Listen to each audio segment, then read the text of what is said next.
चलिए, बहुत बहुत धन्यवाद। आप लोगों ने बहुत मस्ती कर लिया। आगे भी मस्ती ऐसे ही करते रहें, कुटाते पिटाते रहें, ठीक है। चलिए, तो अब हम शुरू करते हैं। विद्यापति जी, इससे पहले भी आप लोगों ने विद्यापति जी को पढ़ा है और हमने उनका जीवन परिचय लिखवा भी दिया था। तो आज फिर से हम पुनः विद्यापति जी को लेके आ रहे हैं आपके सामने, क्योंकि दो तीन लोग हैं जो नए आए हैं। उन्होंने कहा है कि हमको सुनना है विद्यापति जी को, तो पुनः फिर से सुन लीजिए ताकि आपको लिखने में दिक्कत नहीं होगा, उसका सप्रसंग व्याख्या करने में दिक्कत नहीं होगा। जब भी विद्यापति जी के पद को आप देखेंगे तो आपको उसका अर्थ जो है वो याद हो जाएगा। 14वीं सदी के उत्तरार्ध में अनुमानतः 1360 ईस्वी में विद्यापति जी का जन्म हुआ था और ये दरभंगा जिला के मतलब रहने वाले थे। बाद में वह मधुबनी में चला गया, तो मधुबनी के विस्पी ग्राम में उनका जन्म होता है। और इनके माता पिता का नाम था हासनी देवी गणपति ठाकुर। हासनी देवी इनकी माँ जी थी और पिताजी गणपति ठाकुर थे। और इनको बहुत सारी उपाधियाँ दिया गया, क्योंकि ये लेखन कला में बहुत ही माहिर थे। नख से लेकर मतलब नाखून से, पैर के नाखून से लेकर और बाल तक के इन्होंने वर्णन किया, इसीलिए इनको बहुत सारी उपाधि दी गई। अभिनव जयदेव कहा गया इनको, कवि शेखर कहा गया इनको, मैथिल कोकिल कवि कहा गया इनको, ठीक है। और इनकी रचनाएं जो है वो बहुत ही महत्वपूर्ण हैं। वो उसमें है कीर्ति लता, भू परिक्रमा, पुरुष परीक्षा, कीर्ति पताका और पदावली। पदावली में इन्होंने राधा कृष्ण की वर्णन किया है।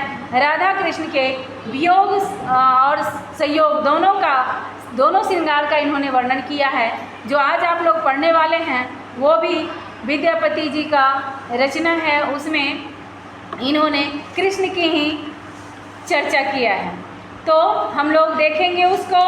आपको इससे पहले जब भी आप किसी राइटर के कविता पढ़िए, पद पढ़िए, कहानी पढ़िए, उपन्यास पढ़िए, जो भी रचना पढ़िए, तो उस राइटर के बारे में, उनके जीवन के बारे में जानकारी रखना आपको ज़रूरी है। इसीलिए पहले आप इनके रचनाओं को, जो महत्वपूर्ण रचना है उसके बारे में आप कल लिख के लेके आएंगे, पढ़ेंगे उसको अच्छे से। अब हम चलते हैं कविता की ओर, मतलब पद की ओर।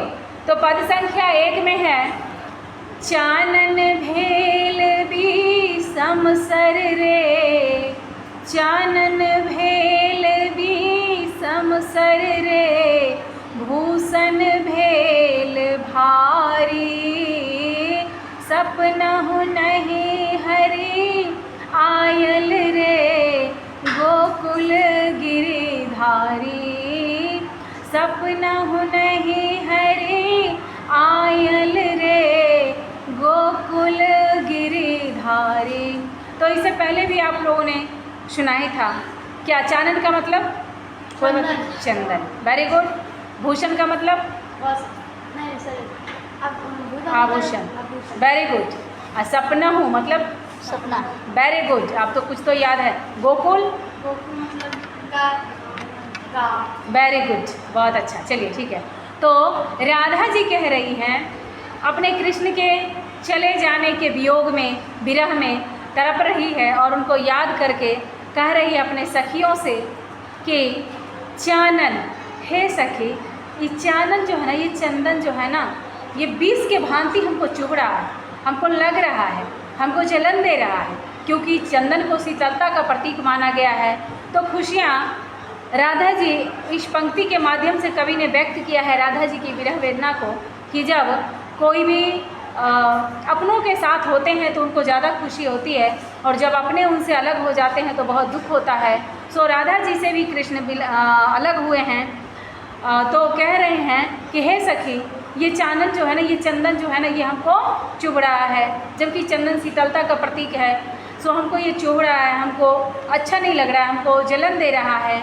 और भूषण, ये जितने कृष्ण के लिए जो सजते धजते थे, जितने भी ये श्रृंगार है हमारा, जो भी मेरा आभूषण है, ये सब जो है ना, हमको क्या लग रहा है? भारी लग रहा है। हम इसकी वजन को सहन नहीं कर पा रहे हैं। जब कृष्ण थे हमारे पास तो ये सारा अच्छा लग रहा था, और महिलाओं को सजना जो है, मतलब आभूषण जो पहनना है, वह उनके शौक में है। वो जितना से ज़्यादा मिल जाए वो सारा रखेंगी। जैसे मैंने रखा है ना, देख रही है ना, 2-4 और मिल जाए तो वो भी रख लेंगे 1-2 किलो का। ज़्यादा से ज़्यादा सजेंगे ताकि कितना सुंदर से सुंदर दिखें, है ना। झम झम चम चम जितना भी करना हो वो सब करेंगे। लेकिन उसी एवज में अगर किसी का पति का कहीं चला जाना होता है, किसी का मित्र का कहीं चला जाना होता है, तो कोई सखियों से भी अलग होती हैं, तो आपको पता ही है कि कितना तकलीफ़ होता है। सो कृष्ण जब इनसे अलग हुए हैं तो वो कहती है कि ये चंदन भी हमको विष के तरह लग रहा है, और ये जो आभूषण है जिसको मैंने शौक़ से पहना था, जिससे महिलाएं सुंदर दिखती हैं, स्त्रियां का आभूषण जो है वो बहुत ही उसको सौंदर्य प्रदान करता है, ये हमको क्या कर रहा है, हमको भारी लग रहा है। और सो कहती हैं कि सपना हूँ नहीं, सो मेरे स्वप्न में भी श्री कृष्ण जो हैं वो नहीं आ रहे हैं। सो गोकुल गिरधारी जो है, गोकुल में रहने वाले, गोकुल को धारण करने वाले, गोकुल में बसने वाले, वो मेरे सपने में भी नहीं आ रहे हैं। सो हे सखी, हमको बिल्कुल भी अच्छा नहीं लग रहा है। कृष्ण के वियोग में ये राधा कह रही है, एक सरी ठाढ़ी कदम तर रे, एक सरी ठाढ़ी कदम तर रे, पथ है रथी मुरारी, हरि बिनु देह दगध भेल रे, हरि बिनु देह दगध भेल रे, झामरी भेल सारी, सपनहु नहीं हरि आयल रे, गोकुल गिरधारी। सो कहती है कि एक सरी, एक टक से, एक जगह पे जिस रास्ते से कृष्ण गए हैं उसी रास्ता से कदम का पेड़ के नीचे राधा खड़ी होकर देख रही है, और एकदम वहाँ से हिलती डुलती नहीं है। राधा कृष्ण की राह को देख रही है, और कृष्ण कितने निष्ठुर थे जो छोड़कर चले गए हैं। सो और कृष्ण का रास्ता को खोज रही है, पथ हेरथी, हेर रही है, खोज रही है कि किस रास्ता से मैं यहीं पे रुक जाती हूँ, कुछ दिन और रुक जाती हूँ, ताकि कृष्ण जो है किसी रास्ते से चले आए। और वह उस रास्ता को ढूंढने का प्रयास करती है राधा जी कि किसी भी रास्ते से कृष्ण जो है वो दिख जाए, और कृष्ण जो है वो आ जाए, और फिर से मेरा वो खुशियाँ जो है, जो बीते हुए पल के खुशियाँ थे, वो लौट आए। सो एक मतलब हरि बिन मतलब अपने प्रियतम के बिना, अपने पति के बिना, अपने मित्र के बिना जो है वो घाव टाइप का, मतलब शरीर में दग्ध हो गया है। मतलब हरि बिनु देह दगध भेल रहे, मतलब घाव टाइप का हमको चुभ रहा है, तरफ इतनी है, तकलीफ़ इतनी ज़्यादा हो रही है। और सारी जो है, जो वस्त्र पहन रखी है, वो वस्त्र जो है धूल धूसरित हो गई है, लेकिन उसको बदल नहीं रही है, क्योंकि उनको एहसास है जो कृष्ण के साथ बीता हुआ पल था उस साड़ी में ही था। सो अपने प्रियतम की याद में उस साड़ी को भी नहीं बदल रही है, उस वस्त्र को भी नहीं बदल रही है, क्योंकि उसमें उनका बहुत सारा जो है ना स्नेह छुपा हुआ है। उनका जो एक तरह से कहिए कि प्रेम रूपी जो मतलब समय बीती थी, प्रेम से वो उन्होंने वहाँ पर जो बिताया था, वो कह रही है कि अगर ये बदल देंगे तो कृष्ण की याद जो है वो थोड़ी सी कम हो जाएगी। इसीलिए झामर जो गंदा होता है, जब कपड़ा गंदा होता है तो आपने देखा होगा, आपने भी अनुभव किया होगा कि कपड़े जब गंदे पड़ते हैं तो थोड़ा टाइट हो जाता है, ऐसा नहीं रहता है। जब एक दिन पहन लेंगे, दूसरा दिन पहनने रहेंगे तो यह जो है पसीना पोंछने से या धूल लगने से थोड़ा सा टाइट हो जाता है। सो कहती है कि हरि बिनु देह दगध भेल रे, झामर भेल सारी। आगे कहती हैं, जाह जाह तो है उधव है, जाह जाह तो है उधव है, तो है मधुपुर जाहे, चंद्र बदनी नहीं जीव तिरे, चंद्र बदने नहीं जीव तिरे, बध लागत काहे। कह रही है कि हे उद्धव, कृष्ण के मित्र हैं, कृष्ण के दूत हैं, गुप्त रूप से कृष्ण को उद्धव जो है वो उनको संवाद पहुंचाते हैं। तो कहती है, उद्धव से विनती करती है, प्रार्थना करती है कि हे उद्धव जाओ ना, थोड़ा सा जाओ और मधुपुर जाओ, जहाँ श्री कृष्ण रहते हैं वहाँ जाओ और अपने सखा से, अपने मित्र से, अपने श्री कृष्ण से कहना कि चंद्रवदनी, चांद जैसे बदन वाली, चांद जैसी मुखड़ा वाली, चांद जैसी सुंदर दिखने वाली जो तुम्हारी राधा है वह अब नहीं जिएगी, तुमको पाप लगेगा, तुमको राधा का मरने का, राधा का वध करने का पाप तुमको लगेगा। सो जाओ, राधा तुम्हारा इंतज़ार कर रही है, अब नहीं जिएगी तुम्हारे वियोग में, और तुमसे दूर रहकर वो बिल्कुल नहीं जीना चाहती है, सो तुमको वध लगेगा। हे उद्धो, आप जाइए और मेरे प्यारे श्री कृष्ण से जाकर कहिए कि चंद्रवदनी, अपने आप को, राधा माता को इन्होंने, कवि ने चंद्रवदनी कहा है, जैसे चांद सुंदर होती है। बहुत सारे कवियों ने अपने प्रेयसी की, अपने मतलब महिला मित्र की उपमा दिया है कि चांद जैसी सुंदर, है ना। सो चंद्रवदनी अब नहीं जिएगी, सो आप जाओ, कह दो आने के लिए, नहीं तो मर जाऊंगी तो पाप लगेगा, वध लगेगा, है ना। भनई विद्यापति मन दई रे, भनई विद्यापति मन दई रे, सुन गुणमती नारी, आज आओत हरि गोकुल रे, आज आओत हरि गोकुल रे, पथ चलू झट झारी, पथ चलू झट झारी। सो उद्धव कहते हैं कि विद्यापति जी जोर देकर कहते हैं कि आत्मा से कहते हैं, मन से कहते हैं, सच सच कहते हैं कि हे राधा, हे गुणमती, आपको तो बहुत सारा गुण है, आपको तो गुणमती कहा गया है, आप तो बहुत ही गुणवान महिला हैं, गुणवान नारी हैं। सो आज आएंगे, श्री कृष्ण आज आ रहे हैं, खुश हो जाइए, होली दिवाली मनाइए। रास्ता कैसे चलिए? झट झाड़ी, झटकल चलिए, दौड़ल चलिए, झटक के चलिए, और सारे विपद को क्या, सारे दुख को क्या है, भूल जाइए, और झट झाड़ के झट रास्ता चलिए, और फटाफट तैयार हो जाइए। आज गोकुल में श्री कृष्ण आने वाले हैं, खुश हो जाइए, नहाइए सुनाइए, सज धज लीजिए, सुंदर हो जाइए, चांद जैसे मुखड़ा को चमका लीजिए, है ना। सो आज हरि जो हैं, आज श्री कृष्ण जो हैं वो गोकुल आने वाले हैं। सो आप पथ को, है ना, रास्ता को झट झाड़ कर चलिए, तेज़ी से चलिए, आज श्री कृष्ण आने वाले हैं। तो अब हम लोग दूसरे पद में चलेंगे। यहाँ तक में किसी को कोई प्रश्न है? कोई ऐसा शब्द है जो आपको समझ में नहीं आया? किन्हीं को कोई प्रश्न है तो हमें बताइए कि समझ में नहीं आया। हाँ, सब समझ में आ गया? चलिए, दूसरा पद है, सरस बसंत समय भल पाओल, सरस बसंत समय भल पाओल, दक्षिण पवन बहु धीरे, दक्षिण पवन बहु धीरे, सपनहु रूप बचन एक भाखिए, सपनहु रूप बचन एक भाखिए, मुख सौंदर्य कर चीरे। सो कहते हैं कि सरस बसंत, है ना, सारा बसंत जो है, बसंत आपको पता है बसंत का मौसम कब होता है? पता है कब? बसंत ये ऋतु है।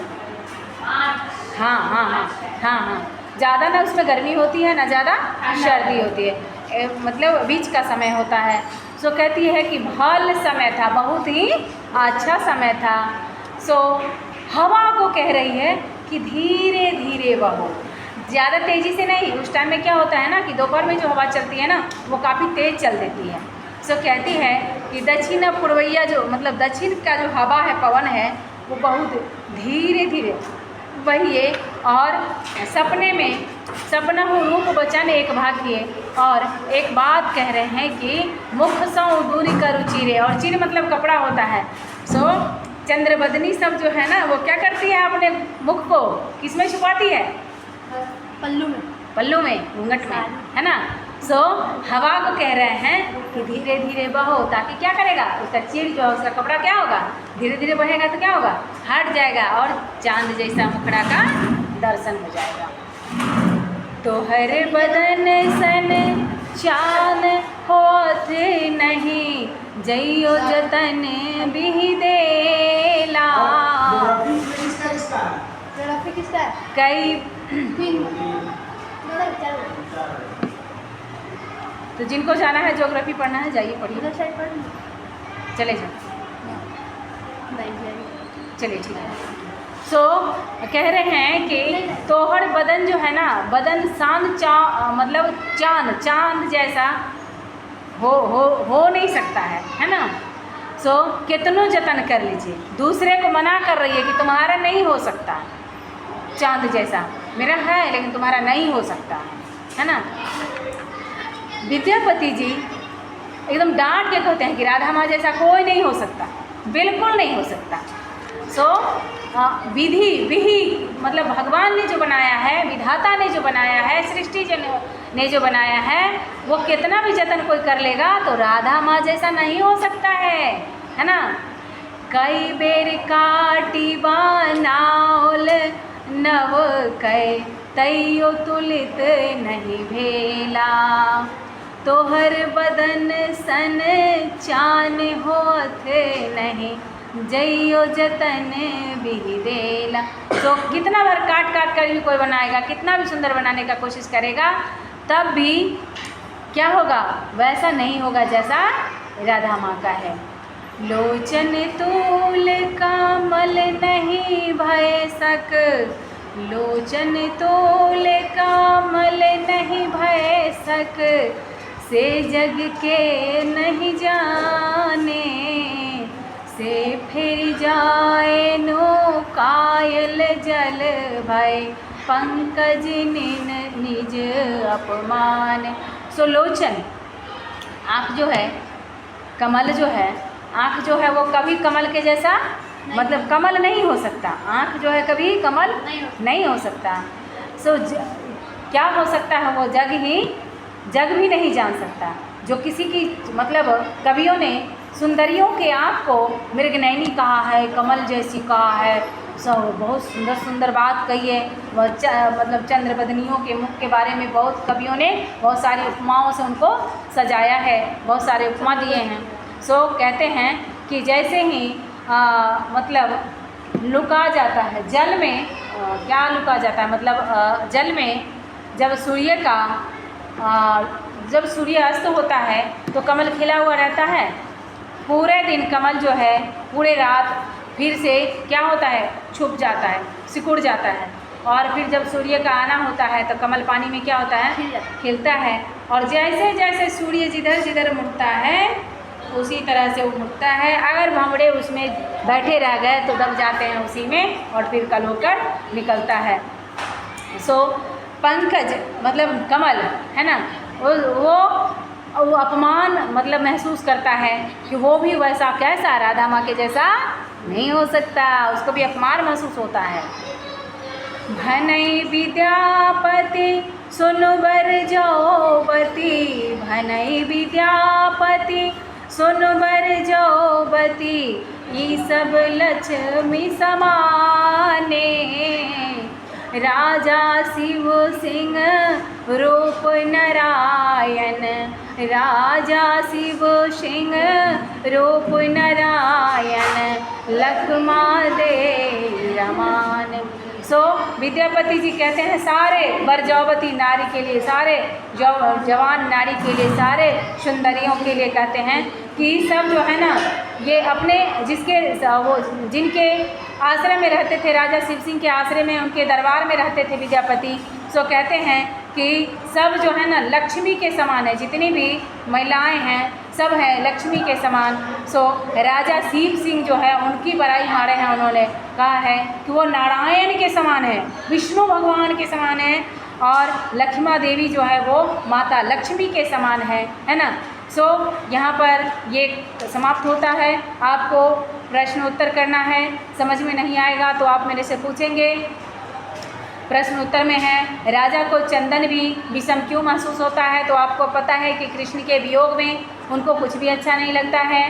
राधा जी की साड़ी मलिन क्यों हो गई है?